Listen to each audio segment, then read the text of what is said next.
దేవుని నామానికి స్తోత్రములు. ఈ ఉదయకాల సమయంలో మీ అందరికీ కూడా నా హృదయపూర్వకమైనటువంటి వందనాలు తెలియజేస్తున్నానండి. ఈ దినము దేవుడు మీతో మాట్లాడుతున్నటువంటి మాట ఏంటంటే 132వ కీర్తన 14వ వచనంలో వాక్యం ఈ రీతిగా ఉంది.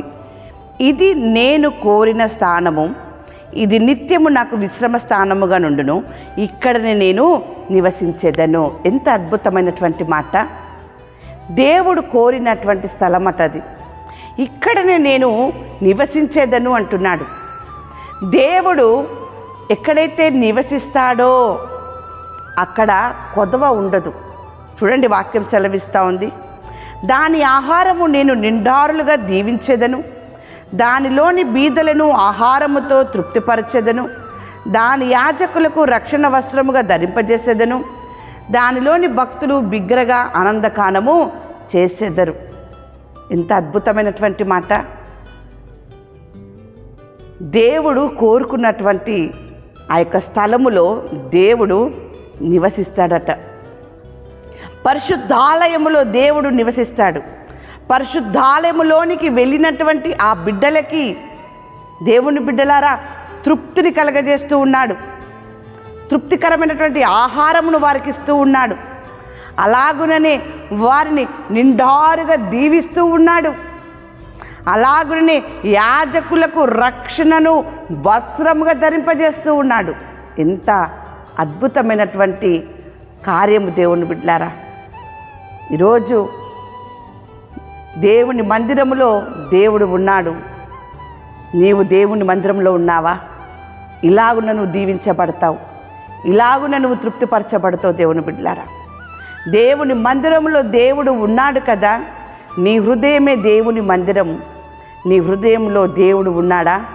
ఒకవేళ దేవుడు నీ హృదయంలో ఉంటే నీ జీవితము అద్భుతంగా ఉంటుంది. నీ జీవితము ఆశ్చర్యకరంగా ఉంటుంది. నీ జీవితము ఆశీర్వాదకరముగా ఉంటుంది.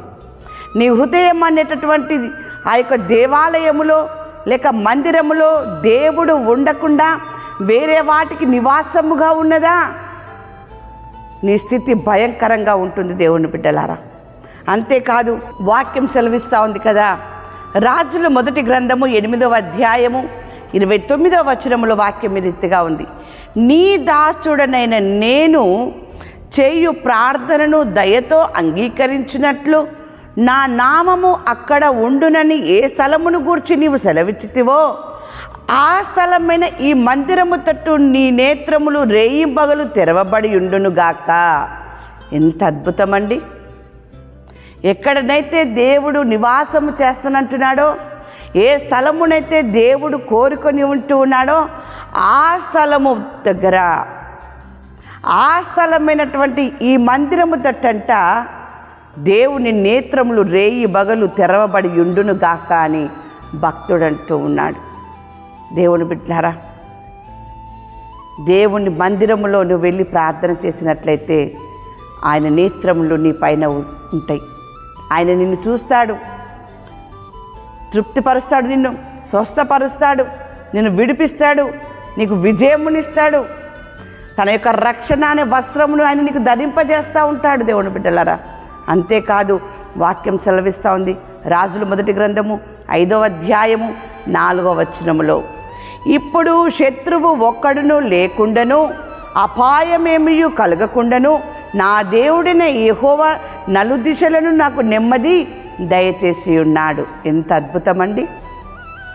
నలుదిశలకు కూడా దేవుడు నీకు నెమ్మదిని కలగజేసి ఉన్నాడు.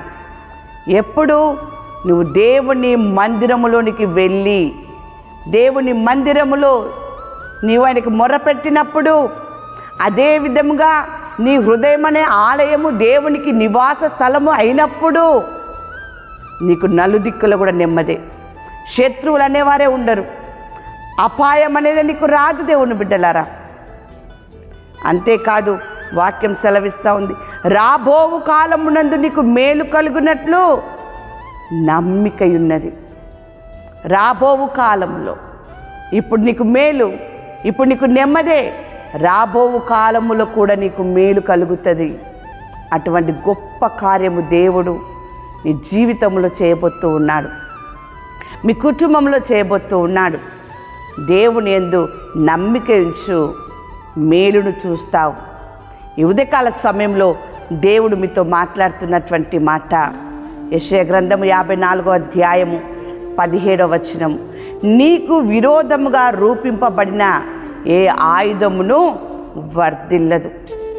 నీ హృదయం అనేటటువంటి మందిరమును దేవునికి నివాసముగా నువ్వు చేసినట్లయితే, దేవుని బిడ్డలారా, నీకు విరోధముగా రూపింపబడినటువంటి ఏ ఆయుధము కూడా వర్ధిల్లదు.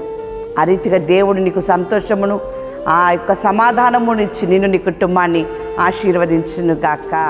ఆమేన్.